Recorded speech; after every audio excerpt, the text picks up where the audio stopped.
जी हाँ, ऐसे में सवाल इस बात का है कि क्या किसान का ये आंदोलन विपक्ष ने कैप्चर कर लिया है, क्योंकि किसान कह तो रहे हैं कि उनके आंदोलन में किसी राजनीतिक दल की जगह नहीं है, लेकिन कई तस्वीरें ऐसी हैं जिसमें विपक्ष की भागीदारी खुलकर सामने आ रही है। इस रिपोर्ट को गौर से देखिए।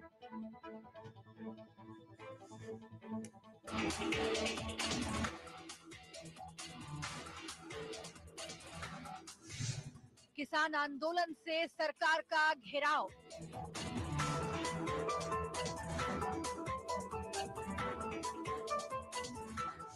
विरोधियों ने चला मोदी के खिलाफ नारा।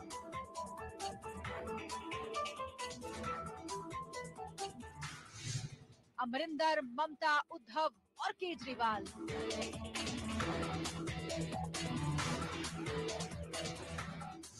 किसान आंदोलन के पीछे विपक्ष की चाल।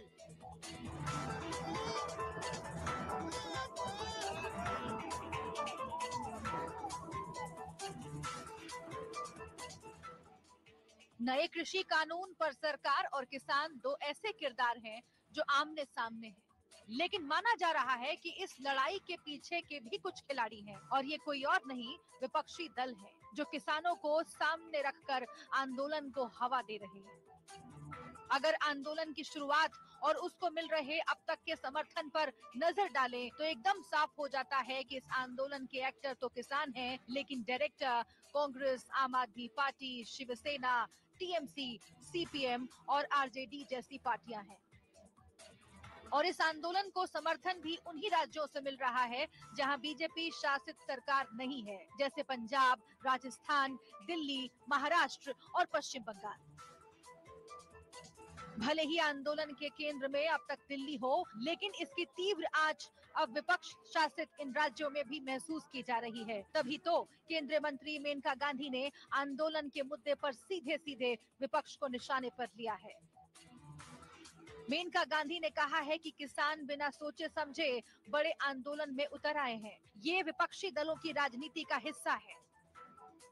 किसान आंदोलन में पंजाब के सबसे ज्यादा किसान हैं और यहीं की सरकार भी सबसे ज्यादा केंद्र को निशाने पर ले रही है। इसके पीछे की सबसे बड़ी वजह 2022 का पंजाब विधानसभा चुनाव है और यही वजह है कि अमरिंदर सरकार खुलकर फ्रंट फुट पर खेल रही है। किसानों के मुद्दे को लेकर तो अमरिंदर सिंह खुद गृह मंत्री से मुलाकात कर चुके हैं। अमरिंदर किसानों की आवाज होने का दम भर रहे हैं तो विरोधी उन पर ही सरकार से साठगांठ का आरोप लगा रहे हैं। अकाली दल और आम आदमी पार्टी पंजाब में राजनीतिक जमीन तलाश रहे हैं। उनका कहना है कि अमरिंदर किसानों के इतने ही बड़े हितैषी थे तो आखिर दिल्ली में सिर्फ गृह मंत्री से क्यों मिले। केजरीवाल सरकार ने तो उसी दिन केंद्र को तेवर दिखा दिए थे जिस दिन दिल्ली पुलिस की उस मांग को ठुकरा दिया था जिसमें दिल्ली के 9 स्टेडियम को अस्थायी जेल में तब्दील करने की मांग की गई थी। उल्टे बुराड़ी के निरंकारी ग्राउंड में आम आदमी पार्टी कार्यकर्ताओं ने किसानों के लिए लंगर आयोजित की।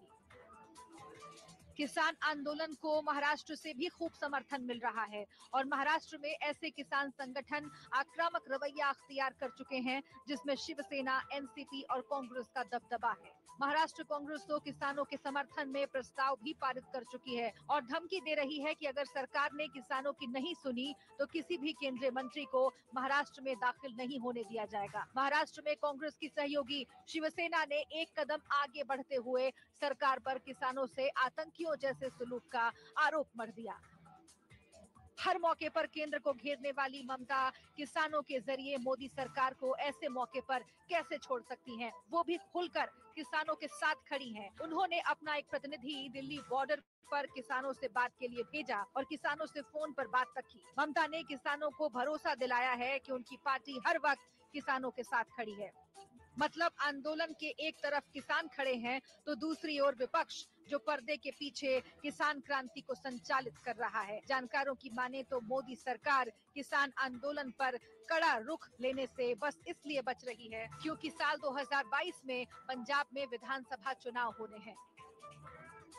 Bureau report, India news.